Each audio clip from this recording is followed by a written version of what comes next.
Hello dear student, our question is select the correct statement. Eclipsed and staggered ethanes give different products on reaction with chlorine in presence of light. Okay. So student, सबसे पहले अगर हम बात करें, this is the structure of ethene, right? Ethane का हम क्या करवा रहे हैं, रिएक्शन करवा रहे हैं with the chlorine in presence of ultraviolet light, right?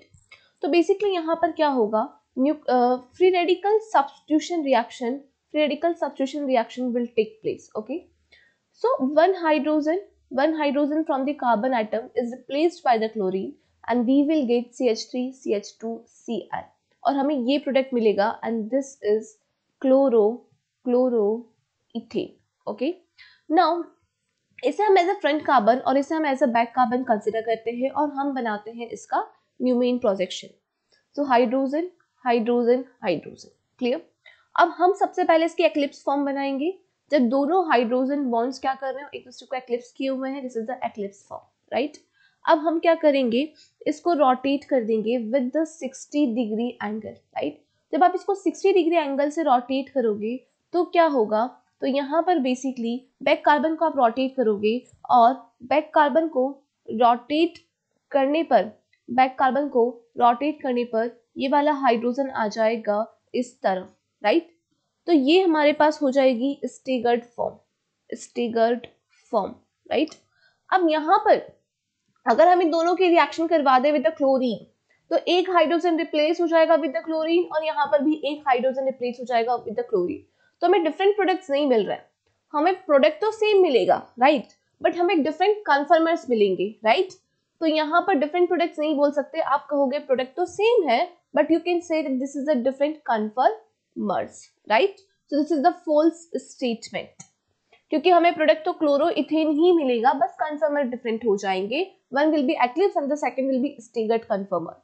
Now the B is the conformational isomers can be isolated at room temperature. Student, no. अगर हम conformational isomers की बात करें तो इनको isolate नहीं किया जा सकता, ये interconvertible होते हैं, right?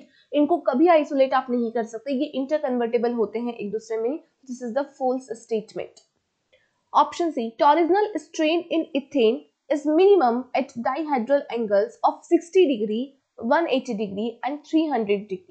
आप देख सकते हैं कि जब हमने 60 डिग्री रोटेट किया तो यहाँ पर हाइड्रोजन और हाइड्रोजन जो है एक दूसरे से बहुत दूर प्रेजेंट होंगे, तो अब इनके बॉन्ड पेयर के इलेक्ट्रॉन का जो स्ट्रेन है, बॉन्ड पेयर के इलेक्ट्रॉन्स का जो रिपल्शन है वो बहुत कम हो गया है स्टेगर्ड फॉर्म में.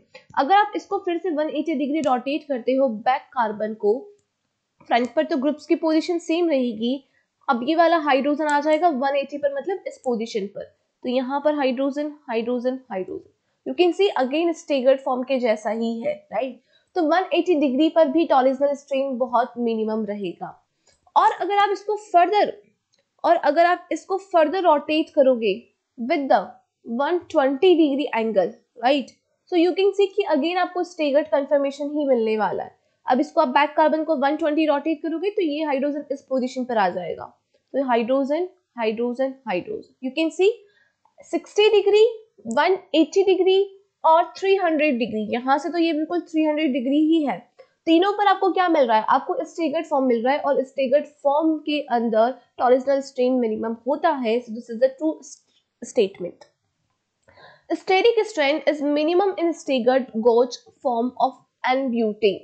अगर हम N-butane के बारे में बात करें तो this is the structure of N-butane, right? इसके हम दोनों कन्फर्मर बनाते हैं, ये फ्रंट कार्बन है, ये बैक कार्बन है, राइट? तो सबसे पहले हम इसका गोज कन्फर्मर बनाएंगे CH3.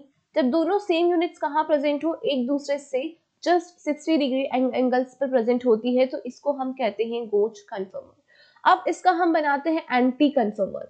तो स्टूडेंट यहाँ पर एंटी कन्फर्मर होगा जब दोनों सेम यूनिट एक दूसरे से 180 डिग्री एंगल्स पर प्रेजेंट होते हैं. This is the anti कन्फर्मर. Okay, तो यहाँ पर अगर हम बात करें तो स्टेरिक स्ट्रेन मतलब बल्की ग्रुप्स का रिपल्शन.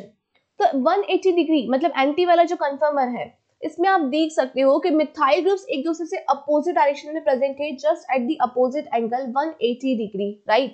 तो अगर अपोजिट एंगल्स पर ये प्रेजेंट होंगे तो इनके बीच में स्टेरिक स्ट्रेन बहुत कम होगा, तो स्टेबिलिटी बहुत ज्यादा होगा. सो अगर हम बात करें स्टेरिक स्ट्रेन इज मिनिमम तो स्टेरिक स्ट्रेन एंटी कन्फर्मर में बहुत ज्यादा ही मिनिमम होगा।